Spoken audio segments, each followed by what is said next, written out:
कहानी बाबूजी का नया फैसला।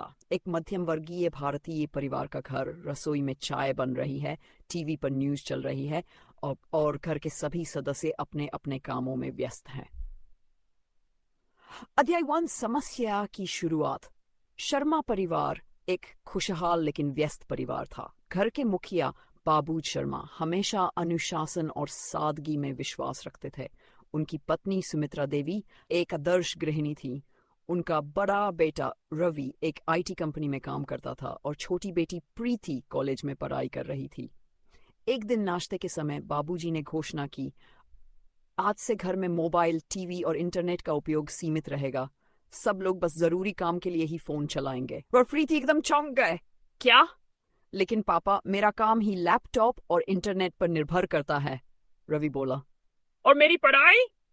प्रीति ने भी विरोध किया। बाबूजी बोले, मुझे कोई बहस नहीं करनी, ये फैसला पूरे घर के भले के लिए लिया गया है।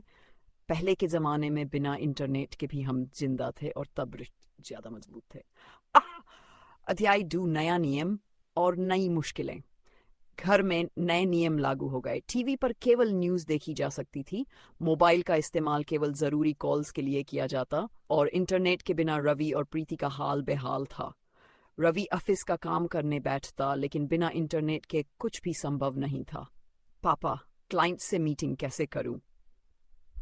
ऑफिस जाकर करो, बाबूजी ने अखबार पढ़ते हुए जवाब दिया। प्रीति के लिए तो यह और भी मुश्किल था। उसके सारे असाइनमेंट ऑनलाइन होते थे। मम्मी, प्लीज पापा को समझाए।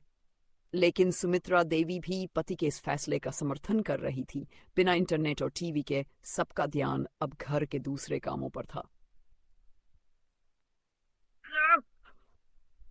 धीरे धीरे घर में एक नया माहौल बनने लगा। सुमित्रा देवी अब हर शाम सबको साथ बैठाकर कहानियां सुनाने लगी। प्रीति ने अपने कॉलेज की किताबों से ही पढ़ाई करने की आदत डाल ली। रवि को एहसास हुआ कि वह घर के कामों में कभी मदद नहीं करता था, तो अब उसने किचन में माँ की मदद करना शुरू कर दिया। रात के खाने के समय अब सभी एक साथ बैठकर बातें करने लगे। बाबूजी अपने पुराने दिनों की कहानियां सुनाते, जिससे बच्चों को अपने दादा दादी के समय की बातें समझ में आने लगी। एक दिन रवि ने कहा, पापा, सच कहूं तो ये डिजिटल डिटॉक्स इतना बुरा भी नहीं है। कम से कम अब हम सब साथ बैठते हैं। प्रीति ने भी हंसते हुए कहा, और मुझे तो पता चला कि मम्मी कितनी मजेदार कहानियां सुना सकती हैं। अध्याय 6, सबक और नया संतुलन। एक हफ्ते बाद बाबूजी ने कहा, ठीक है, अब से इंटरनेट और टीवी का संतुलित उपयोग किया जाएगा, लेकिन हर दिन कुछ समय सिर्फ परिवार के साथ बिताना जरूरी होगा।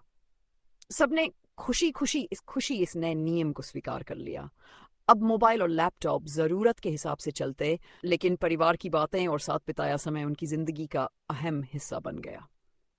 सीख, तकनीक जरूरी है, लेकिन परिवार उससे भी ज्यादा जरूरी है। कभी कभी एक छोटा बदलाव हमें सिखा सकता है कि असली खुशी कहाँ है, मोबाइल की स्क्रीन में या अपनों की मुस्कान में।